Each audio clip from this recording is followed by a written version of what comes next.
All these guys were patriots because they challenged the British Empire. A handful of guys challenging when the British Empire was at its height.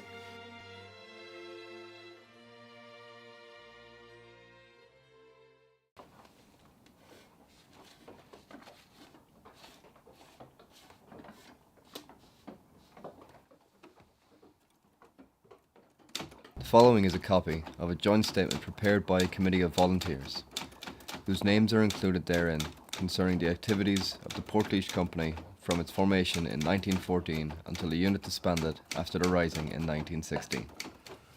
Well, from the statements that we have from the Military History Bureau, the IRB was formed in Portlaois in 1914 by PJ Ramsbottom because Tom Clark had asked him to do so.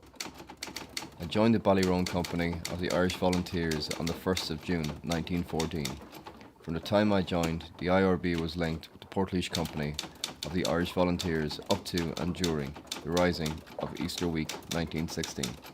But what we must remember was that there were several companies of volunteers in Laois up to 1914, and then John Redmond asked the volunteers to join his volunteers, or I suppose they were called the National Volunteers as well, and up to 90% of the Laois volunteers were lost to John Redmond's volunteers, and that only left about a handful in Laois really by 1916. On Sunday, 16th of April 1916, Eamon Fleming met our company. Well, Eamon Fleming was my uncle, born in this house here, the Swan House in Laois.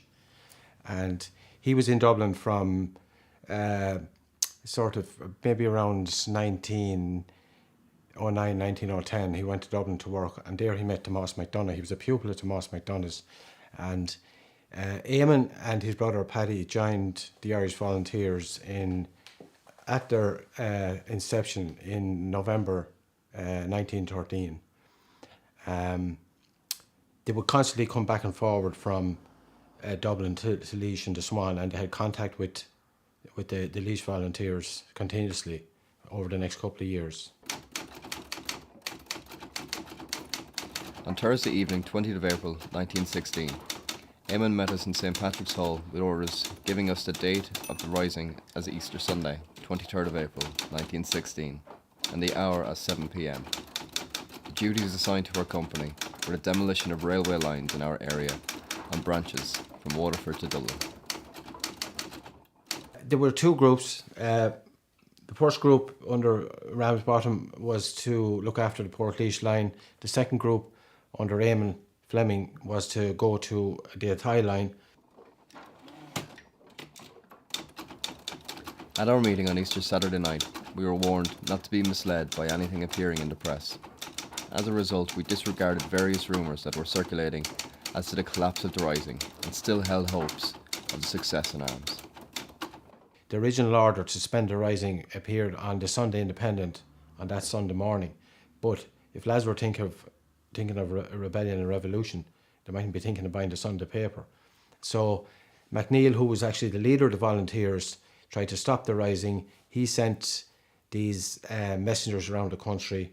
Of course, the Laois guys were gone out early on Easter Sunday evening, and when the messenger arrived, nobody knew in Portlaois where the lads were, because they weren't going to say what they were going to do. So, and that's consequently, they didn't get the countermanding order.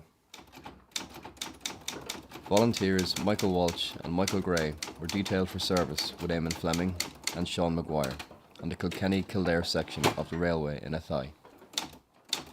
It wasn't successful because they were ill-equipped with tools. It's not easy to dismantle big heavy rail lines. You won't do it with a sledge, I think, or a crowbar. You really need the proper equipment to unscrew the screws that hold down the rail tracks. They didn't have them in Athy. They were ill prepared anyway, and it didn't work.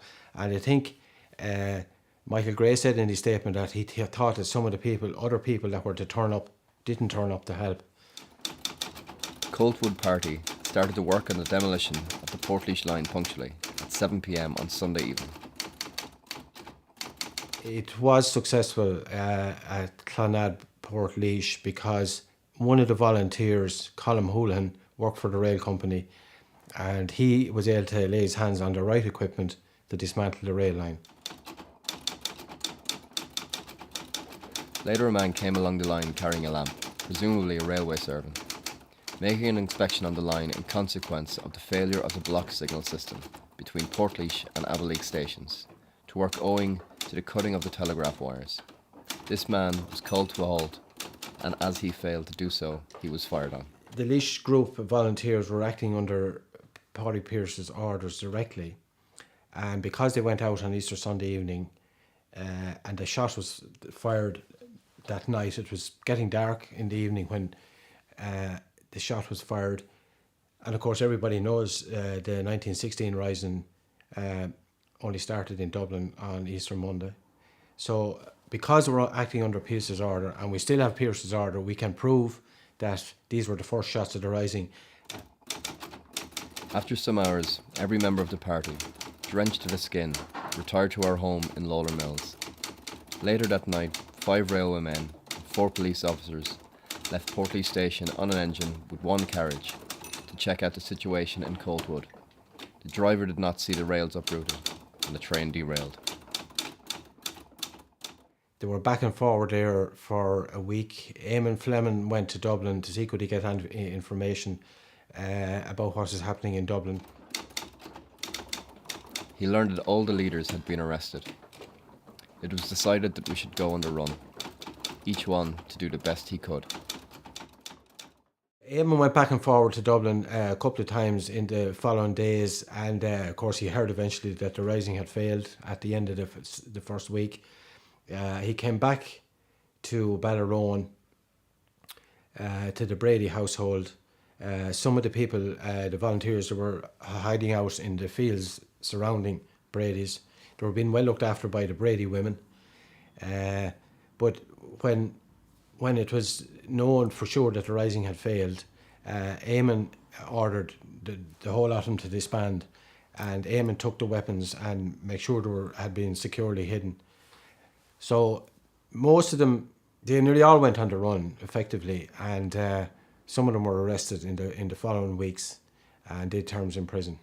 But Paddy, Fleming and Eamon, they made their way back to Dublin, and because they weren't wanted in Dublin, they were wanted in Laois, but not in Dublin, they managed to evade capture.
The young fella that was involved in that incident was a young fella called John Frawley. He was the son actually of an RIC man, a retired RIC man.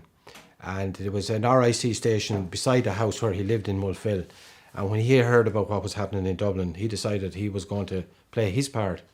And he rushed in and grabbed a gun or two, and he was heading for Athy. He had made it as far as the station in Athy when because he was going to join up with the boys in Dublin, and he was arrested in Athy, and of course he spent I don't know many months in jail anyway, but that took him out of the equation. But he was not involved with the original group of volunteers.